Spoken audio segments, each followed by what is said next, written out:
வணக்கம். இது உங்கள் பொலிட்டிக்கல் பார்க். இன்னைக்கு சூப்பரான ஒரு கியூஸ் பம்பான ஒரு சாங் ரிலீஸ் ஆயிருக்கு. அது என்ன பாட்டுன்னு பார்த்தீங்கன்னா தளபதி கச்சேரி. தளபதியோட 69 அதாவது 69வது படமான ஜனநாயகன் படத்திலிருந்து தளபதி கச்சேரி அப்படின்னு ஒரு பாட்டு ரிலீஸ் ஆயிருக்கு. இந்த பாட்டை பற்றி பார்ப்போம்.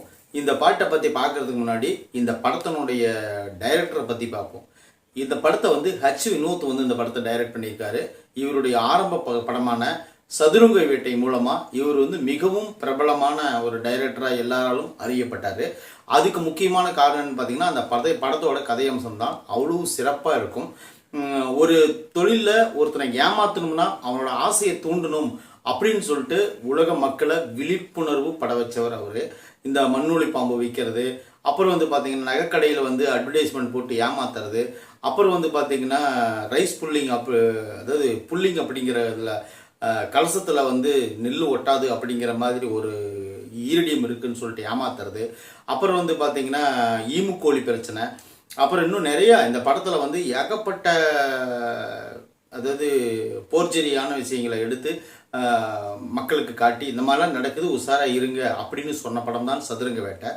அவர் அடுத்ததாக பண்ண படம் என்ன படம்னு பார்த்தீங்கன்னா தீரன் அதிகாரம் 1. அது இன்னைக்கு வரைக்குமே அந்த பதப்பதைப்பும் அந்த படத்தினோட திருப்பங்களும் நம்மளுக்கு மிகவும் ஆச்சரியப்படத்தக்கதாகவும் இப்போ நடக்கக்கூடிய சம்பவங்கள் கொலை நடுங்க வைக்கிற சம்பவங்களை அப்போவே அவர் சொல்லியிருக்கிறதாகவும் உண்மையிலே அந்த படம் செமையாக இருக்கும். வட மாநிலங்கள்காரங்க இங்கே நம்ம தமிழ்நாட்டுக்குள்ளே குறிப்பாக வீட்டில் ஆம்பளைங்க இல்லாதப்ப பெண்கள்கிட்ட எந்த மாதிரி நடந்துக்குவாங்க, எப்படியெல்லாம் கொள்ளையடிப்பாங்க அப்படின்னு சொல்லிட்டு பண்ணுறது, அது ஒரு போலீஸ் அதிகாரி கண்டுபிடிக்கிற கதை. உண்மையிலேயே அந்த படம் மிகவும் சிறப்பாக இருக்கும்.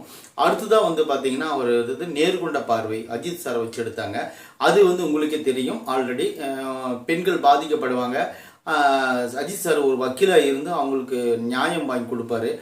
இந்த படம் ஒரு நல்ல ஒரு திருப்புமுனையாக அமைஞ்சது. தலையை வச்சு எடுக்கிற அளவுக்கு அவர் ஒரு கெப்பாசிட்டி ஆனார். அடுத்ததாக பார்த்தீங்கன்னா வலிமை படம் அவ்வளோக்கா ஒன்றும் நெகட்டிவ் கமெண்ட்டும் அண்ட் பாசிட்டிவும் கலந்து வந்துச்சு. வலிமை படத்தினுடைய கதை ஒன்றுன்னு உங்களுக்கு தெரியும். சயின்ஸ் ஸ்நாச்சிங், அது சங்கிலி பறிப்பினுடைய கதையை வச்சுருப்பாங்க. டூ வீலரில் போய் எல்லா இடத்துலையும் நகையை தேடுவாங்க. அந்த மாதிரி ஒரு கதை.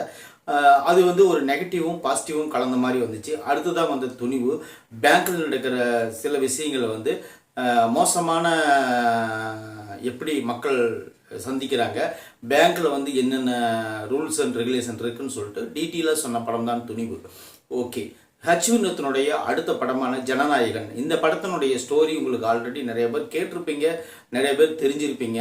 ஜனநாயகத்தினுடைய கதை என்னன்னு பார்த்தீங்கன்னா அதாவது ஒரு போலீஸ் ஆஃபீஸராக இருக்கக்கூடியவர் எப்படி தன்னுடைய பிறருடைய அதிகாரத்தினால ஒரு முதலமைச்சர் வரலும் போறாரு அப்படின்னு சொல்லிட்டு ஒரு கதையை எடுத்திருக்காங்க அப்படின்னு சொல்லிட்டு ஒரு நியூஸ் வந்துட்டு இருக்கு.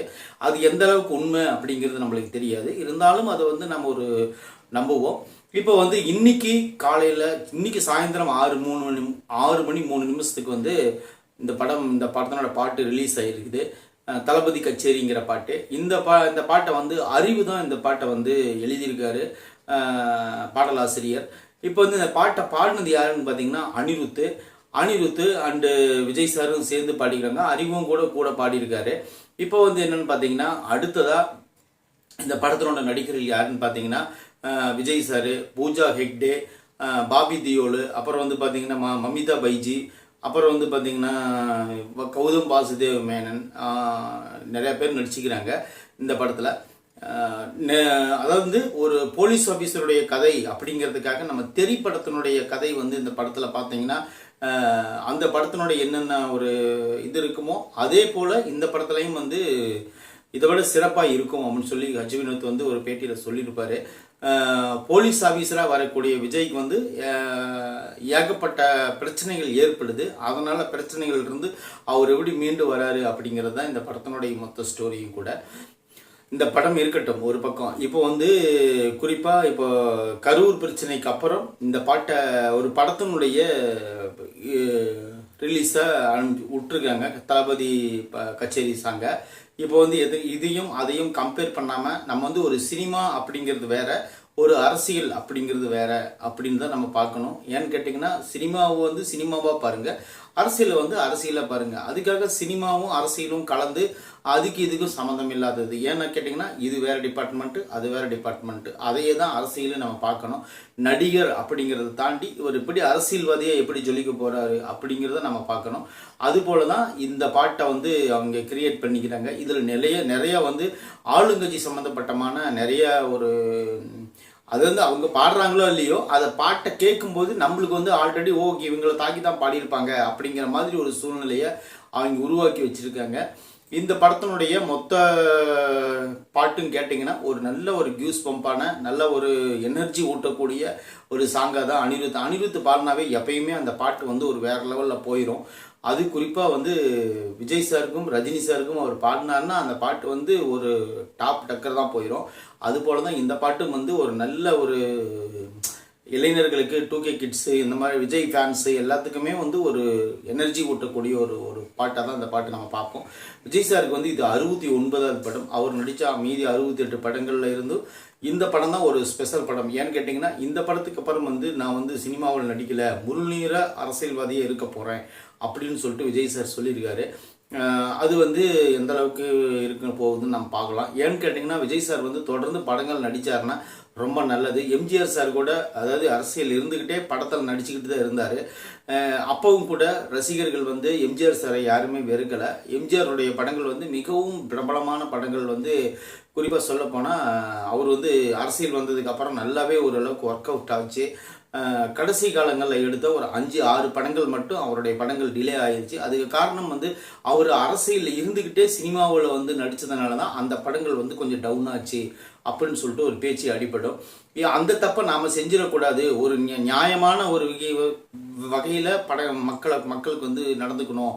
ஒன்று படத்தில் நடிக்கணும், இல்லைன்னா சினிமாவில் இருக்கணும். அது ரெண்டில் ஏதோ ஒன்று முடிவு பண்ணலான்னு சொல்லிட்டு அவர் வந்து சினிமாவை ஒதுக்கி வச்சுட்டு படத்துக்கு வந்திருக்காரு. இனிமேல் வரக்கூடிய படங்கள் வந்து மிகவும் அது வந்து விஜய் சாருக்கு இனிமேல் படங்கள் நடித்தாருன்னா பட் அவர் அரசியலில் கான்சன்ட்ரேட் படம் செலுத்துறதுக்கு படத்தில் பண்ண முடியாது அப்படிங்கிற ஒரு காரணத்துக்காக தான் 2ல் ஒரு பாதை, ஒரே ஒரு பாதை மட்டும்தான் அது வந்து அரசியல் பாதையாக இருக்கட்டும் அப்படின்னு சொல்லிட்டு தலைவர் முடிவெடுத்து வச்சுருக்காரு. அதுபோக ஜனநாயகன் அப்படின்னு சொல்லிட்டு டைட்டில் வைக்கிறதுக்கு முன்னாடி இந்த படத்துக்கு வந்து நாளைய தீர்ப்பு அப்படின்னு வச்சா என்ன அப்படிங்கிற மாதிரி ஐடியா பண்ணிட்டு இருந்தாங்க. ஏன்னு கேட்டிங்கன்னா தலைவரோட முதல் படமும் நாளைய தீர்ப்பு தான், கடைசி படமும் நாளைய தீர்ப்பாக இருக்கட்டும் அப்படின்னு சொல்லிட்டு தான் ஆரம்பத்தில் வந்து இவங்க முயற்சி எடுத்தாங்க. இப்போ வந்து அது என்னாச்சுன்னு பார்த்தீங்கன்னா அந்த நாளைய தீர்ப்பு படத்தை வந்து அப்படியே பேரை மாற்றி ஜனநாயகன் அப்படின்னு இருக்கட்டும் அப்படின்னு சொல்லிட்டு வச்சுருக்காங்க. ஆல்ரெடி நாளைய தீர்ப்பு அப்படின்னு சொல்லிட்டு கீழே டைட்டில் எழுதுறதுக்கு கூட ஒரு வாய்ப்பு இருக்குது. நாளைய தீர்ப்புன்னா நாளைய தீர்ப்பு அதாவது முதல் படத்துலேயே அவர் முடிவு எடுத்துட்டாரு, நாளைய தீர்ப்பு தமிழகத்துக்கு நான் தான் அப்படிங்கிற மாதிரி அந்த மாதிரி ஒரு முடிவு எடுத்து தான் அந்த படத்தை எடுத்திருப்பாரு அப்படின்னு சொல்லிட்டு நான் நினைக்கிறேன். ஸோ இந்த படத்தில் இருக்கிற அப்டேட்டு வர நான் ஒவ்வொன்றும் உங்களுக்கு நான் சொல்கிறேன். இது என்ன பொலிட்டிக்கல் பார்க் அப்படின்னு வச்சுட்டு இன்னும் அரசியல் பேசுகிறேன்னு நீங்கள் நினைக்க வேண்டாம். இன்றைக்கி சினிமாவும் ஒரு அரசியலாக மாறிடுச்சு. ஏன்னு கேட்டிங்கன்னா இனிமேல் நிறைய பேர்த்துக்கு வந்து சினிமா வந்து ஒரு அரசியலாக மாறினதுனால தான் இப்போ வந்து சினிமாவிலிருந்து ஒரு அரசியல்வாதியை நம்ம தேர்ந்தெடுக்க வேண்டிய சூழ்நிலை வந்துருச்சு. இது இன்றைக்கி நேற்று நடந்ததில்லை, பல காலங்களாக இப்படி தான் நடந்துகிட்ருக்குது. அண்ணாவாகட்டும், அடுத்தது வந்து பார்த்திங்கன்னா இவர் யார் கலைஞராகட்டும், எம்ஜிஆர் ஆகட்டும், ஜெயலலிதாவாகட்டும், இன்னும் நிறைய பேர் சினிமாவிலிருந்து மேலே வந்தவங்க தான். ஸ்டாலினையா கூட 2-3 படத்தில் நடிச்சிருக்கிறாரு. அதெல்லாம் உங்களுக்கு தெரியுமான்னு தெரியல. ஓகே, இது எல்லாத்தையும் மீறி இப்போ ஜனநாயகன் சாங் வந்து நல்லா இருக்கா இல்லையா அப்படின்னு சொல்லிட்டு பார்த்தோம்னா இந்த பாட்டு உண்மையிலே இளைஞர்களுக்கான கியூஸ் பம்பாக ஏற்றக்கூடிய ஒரு சாங்காக இருக்குது. உங்களுக்கு டைம் கிடைச்சா இந்த பாட்டு ஒரு டைம் பாடுங்க. T சீரீஸில் இந்த பாட்டு ரிலீஸ் ஆகிருக்கு. நன்றி, வணக்கம்.